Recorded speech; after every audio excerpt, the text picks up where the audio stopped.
국제 뉴스를 한 발짝 깊이 들여다보는 뉴스인 뉴스 시간입니다. 트럼프 미국 대통령이 시작한 관세 전쟁 와중에 미국에선 닷새 동안 3차례나 항공기 사고가 일어나며 인명피해가 컸습니다. 이 사고들 현재 상황과 조사는 어떻게 진행되고 있는지 국제부 김양순 기자와 함께 알아보겠습니다. 안녕하세요. 네, 안녕하세요. 네. 자, 우선 첫 번째 사고부터 한번 살펴볼까요? 한 일주일 된 것 같은데 미국 수도 워싱턴 DC에서 소형 비행기하고 군용 헬리콥터 충돌했습니다. 이거 어떻게 됐습니까? 네, 맞습니다. 이 여객기하고 헬리콥터 충돌한 직후에 바로 인근에 있는 포토맥 강으로 추락을 했는데요. 네. 현재는 지금 이 강물에서 비행기 잔해를 수거하고 있는 작업이 한창 이루어지고 있습니다. 그리고 아직 희생자들 67명의 시신도 다 수습이 되고 있지 않아서요. 네. 잠수부들이 시신 수습 작업도 함께 진행을 하고 있습니다. 현재까지 사고 여객기와 블랙호크의 비행 기록을 담은 블랙박스와 음성 기록 장치는 모두 회수가 된 상태고요. 일부 복원도 이루어진 것으로 알려졌습니다. 다만 이 사고 전말을 파악하기까지는 시간이 좀 걸릴 것으로 보이는데요. 먼저 들어보시죠. 네. Now they're taking that data and making sure that it's accurate, that the timestamps are right, to try to marry it up with the CVR, FDR data from the plane. 아니 이 사고를 보면 아니 어떻게 이렇게 사고가 일어날 수 있지 해서 의문을 제기하는 상황이 많이 이어졌는데 사고 경위 어떻게 조사되고 있습니까? 네, 먼저 사고 당시 화면 다시 한번 보시면요. 네. 지금 보시는 화면에서 이제 왼쪽 상단에 반짝이는 불빛이 지금 보이실 겁니다. 이게 바로 소형 여객기고요. 자세히 보면은 그 뒤에 아주 작은 어두운 점 하나가 붙어 있잖아요. 이게 모의 훈련 중이던 미군 헬리콥터의 블랙호크입니다.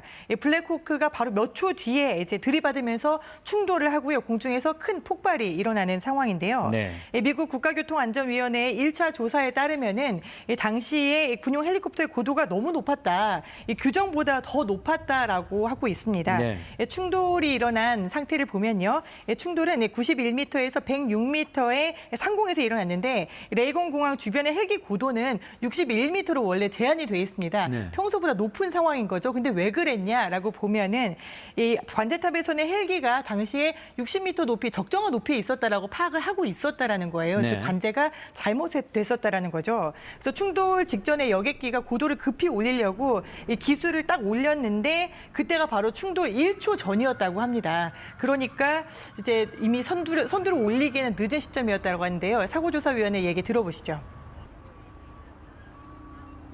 They pitched the nose up towards the sky most likely, but it means they saw it just a second before impact. You cannot move out of the way that fast. 네, 그럼 관제탑에서는 왜 제대로 위치를 파악해서 미리 경로를 조정하지 않았느냐. 사고 당일 밤에는 헬리콥터를 담당하는 관제사가 혼자 근무 중이었는데 활주로에서 혼자 이착륙하는 비행기들을 다 모두 관제를 하고 있었다라는 얘기입니다. 네. 이 레이건 공항은 원래 미국 수도의 관문이다 보니까 늘 굉장히 혼잡하거든요. 그래서 원래는 2명이 해야 될 일인데 이걸 혼자서 하고 있었다라는 사실이 미 연방항공국 조사 보고서에서 밝혀졌습니다. 지금 이 사고도 매우 충격적인데 이 충격 채 가시지도 않았는데 또 사고가 났습니다. 이번에는 필라델피아죠. 네, 사고가 난 지 이틀 뒤였습니다. 사고의 여파가 가시기도 전이었는데 네. 이 필라델피아에서 환자를 태운 소형 항공기가 이번에는 바로 그냥 추락을 해버렸습니다. 이 어린이 환자를 태우고 멕시코로 가는 의료 수송용 헬기였는데요.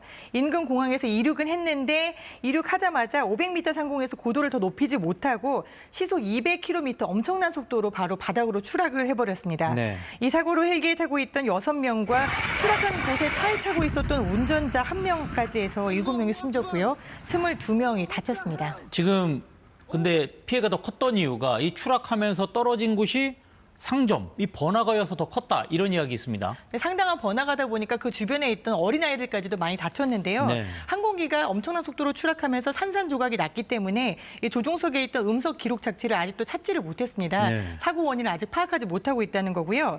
이 추락 당시에 충격이 얼마나 컸냐면은 이 식당에서 뭔가 총알처럼 날아와서 머리를 맞아요. 사람들이 다 고개를 숙이고 있거든요.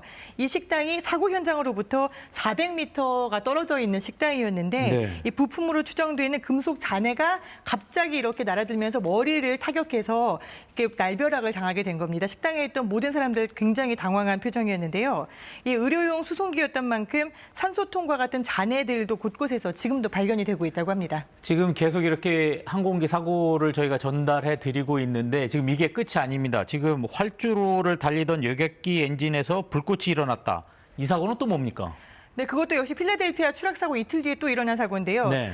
미국 텍사스 휴스턴 공항에서 유나이티드 항공 여객기가 활주로를 이륙하기 위해서 막 달리던 중에 엔진에서 불이 난 겁니다. 이 하늘이 아닌 지상에서 화재가 발견된 게 그나마 다행이었고요. 여객기는 즉각 멈춰섰고 비상구 열고 슬라이드 설치해서 승객들은 다행히 안전하게 탈출을 시켰습니다.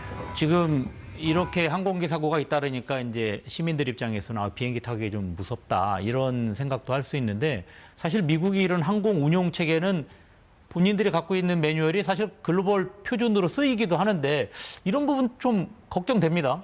맞습니다. 이 미국의 항공 절차 매뉴얼은 전 세계에서 글로벌 표준으로 사용을 하고 있거든요. 네. 그래서 월스트리트 저널은 매우 오랫동안 미국의 항공 여행이 안전했기 때문에 안일해졌다. 항공은 조금도 방심해서는 안 된다는 거를 냉혹하게 알려준다라고 지적하고 있습니다. 이번 이딴 사고는 항공기 기체의 문제도 있고 관제탑 인력 문제, 여기에 조종사의 과실로 보이는 문제까지 복합적으로 얽혀 있어서 상당한 경고음을 내고 있습니다. 네, 알겠습니다. 오늘 여기까지 듣겠습니다. 지금까지 국제부 김양순 기자와 함께했습니다. 고맙습니다.